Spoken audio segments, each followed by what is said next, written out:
बिहार के नए मुख्यमंत्री बन गए हैं एक बार फिर नीतीश कुमार। जैसे ही नीतीश कुमार मुख्यमंत्री बने, महागठबंधन और राजद और कांग्रेस की फूट खुलकर सामने आ गई है।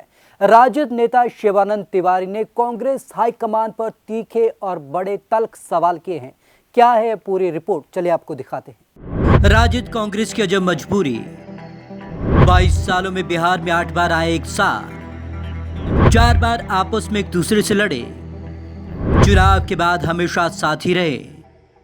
कांग्रेस को पछाड़ कर ही सत्ता में आई थी राजद। लालू के आगे कांग्रेस की कभी एक न चली। चुनाव के वक्त पिकनिक मना रहे थे राहुल गांधी। क्या राजद और कांग्रेस में मतभेद पैदा हो गए हैं? क्या कांग्रेस ने बिहार विधानसभा चुनाव को गंभीरता से नहीं लिया? कम से कम राजद नेताओं के बयान से तो यही लग रहा है। राजद नेता शिवानंद तिवारी ने तो सीधे राहुल गांधी पर सवाल उठा दिए। उन्होंने कहा कि गठबंधन के लिए कांग्रेस बाधा की तरह रही। चुनाव के वक्त राहुल गांधी पिकनिक मना रहे थे। 70 सीटों पर लड़े चुनाव और 70 रैलियां भी नहीं। तिवारी ने कहा कांग्रेस 70 सीटों पर चुनाव लड़ी लेकिन 70 रैलियां भी नहीं की। तिवारी ने कहा क्या कोई पार्टी ऐसे चलाई जाती है? पीएम नरेंद्र मोदी राहुल गांधी से ज्यादा उम्रदराज हैं, लेकिन उन्होंने राहुल से ज्यादा रैलियां की। राहुल ने केवल 3 रैलियां क्यों की?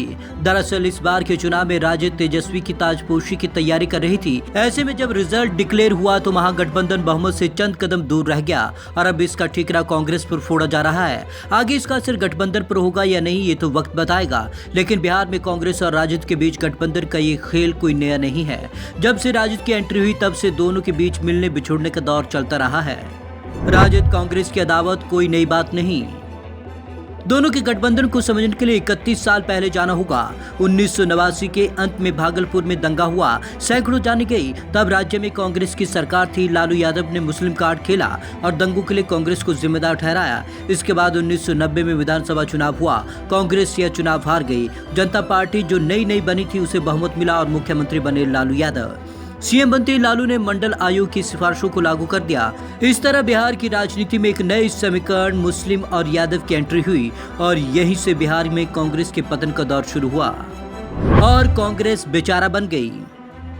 कांग्रेस इस कदर कमजोर हो गई कि अब उसे बिहार में राजनीति करने के सहारे की जरूरत पड़ने लगी है। 1995 के विधानसभा चुनाव में कांग्रेस का प्रदर्शन और भी खराब हुआ। 324 सीटों में से उसे महज 29 सीटें मिली, जबकि 167 सीटें जीतने वाली जनता पार्टी की तरफ से लालू फिर से सीएम बने। इसके बाद लालू यादव चारा घोटाले में फंस गए। जनता दल उनसे अलग हो गई और बिहार में राष्ट्रीय जनता दल का जन्म हुआ। इसके बाद 1998 में लोकसभा का चुनाव हुआ। कांग्रेस बिहार में कमजोर हो गई थी। उसने मजबूती के लिए लालू से हाथ मिला लिया। 1998 का लोकसभा चुनाव कांग्रेस और आरजेडी ने मिलकर लड़ा। यह दोनों का पहला गठबंधन था। लालू के आगे कांग्रेस की एक न चली। 54 सीटों में लालू ने केवल 8 सीटें कांग्रेस के लिए छोड़ी। कांग्रेस को 4 सीटों पर जीत मिली। 1999 के लोकसभा चुनाव में कांग्रेस ने 13 सीटों पर चुनाव लड़ा, जिसमें 8 पर आरजेडी से समझौते के तहत और 5 पर फ्रंटली लड़ाई हुई, लेकिन जीत मिली सिर्फ 2 पर। हाथ ने छोड़ा लालटेन का साथ। कांग्रेस को लगा कि राजद के साथ उसका गठबंधन फायदा का सौदा नहीं है, तो अगले साल यानी कि 2000 का विधानसभा चुनाव कांग्रेस ने अकेले लड़ने का फैसला किया। कांग्रेस ने कहा कि लालू यादव भ्रष्ट है, उन पर घोटाले के आरोप हैं। वही लालू यादव जिनके साथ कांग्रेस ने चारा घोटाले का आरोप लगने के बावजूद 1998 और 1999 का लोकसभा चुनाव लड़ा था। इस चुनाव में कांग्रेस को 23 सीटें मिली। उधर लालू की पार्टी भी बहुमत से दूर रह गई। रामविलास के साथ आई कांग्रेस।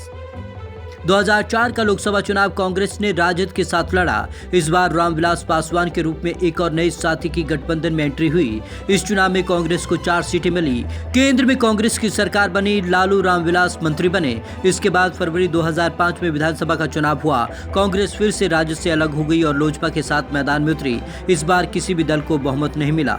सत्ता की चाबी रामविलास के पास रह गई, लेकिन ताला नहीं खुला और इस तरह राष्ट्रपति शासन लग गया। फिर राजद के साथ हुई कांग्रेस। अक्टूबर 2005 में बिहार में फिर से चुनाव हुआ। इस बार राजद और कांग्रेस में फिर से मिलन हो गया। इस चुनाव में 9 सीटें कांग्रेस को मिली और गठबंधन बहुमत से दूर रह गया। राज्य में एनडीए की सरकार बनी और नीतीश कुमार नए सीएम। कांग्रेस ने फिर छोड़ा राजद का साथ। अगले साल यानी कि 2010 में विधानसभा का चुनाव हुआ। कांग्रेस फिर से अकेले मैदान में उतरी। इस बार उसे सबसे कम यानी कि सिर्फ 4 सीटें ही हासिल हुई। कांग्रेस को अब लगने लगा कि राजद के बिना बिहार में उसकी दाल गलने वाली नहीं है। 2014 में लोकसभा में वह फिर से राजद के साथ आ गई। इस बार मोदी की लहर थी, लिहाजा कांग्रेस और राजद दोनों का प्रदर्शन बहुत खराब रहा। फिर साथ आए राजद कांग्रेस। 2015 में कांग्रेस और राजद साथ मिलकर लड़े। एक बार नीतीश के रूप में उन्हें नया साथी मिला। कांग्रेस के लिए चुनाव में टॉनिक की तरह काम किया। जो पार्टी बिहार में खत्म सी हो रही थी उसमें थोड़ी जान मिल गई। इस चुनाव में कांग्रेस को 41 सीटों पर लड़ी और उसे 27 पर जीत मिली। सीटों की संख्या और स्ट्राइक रेट के हिसाब से 1995 के बाद कांग्रेस का सबसे बेहतर प्रदर्शन था। इसके बाद 2019 में लोकसभा चुनाव में राजद और कांग्रेस साथ लड़ी, जहां कांग्रेस को सिर्फ एक सीट तो राजद का खाता तक नहीं खुला। कभी साथ साथ तो कभी कभी दूर दूर। ये है राजद और कांग्रेस की कहानी जो लंबे समय से चली आ रही है। कभी राजद ने कांग्रेस के खिलाफ प्रचार करके अपनी राजनीतिक पैठ बढ़ाई थी और अब कांग्रेस भी कहीं ना कहीं मुहाने पर लगती जा रही है, जिसका सीधा असर अब राजद की राजनीति पर होता इस चुनाव में दिखा। और राजद का साफ तौर पर आरोप है कि वह अगर इस परिस्थिति में है तो सिर्फ कांग्रेस की वजह से है। तो दोनों में अब तलवारें खींचना लगभग तय है, क्योंकि जिस तरीके से महागठबंधन की हार हुई है, हार को कोई भी स्वीकार करने को तैयार नहीं है। लेकिन यहाँ नीतीश कुमार के सीएम बनने के साथ ही आपसी जंग और तेज हो गई है। तो आज की इस खास रिपोर्ट में बस इतना ही। विवेक शर्मा को दीजिए इजाजत। नमस्कार।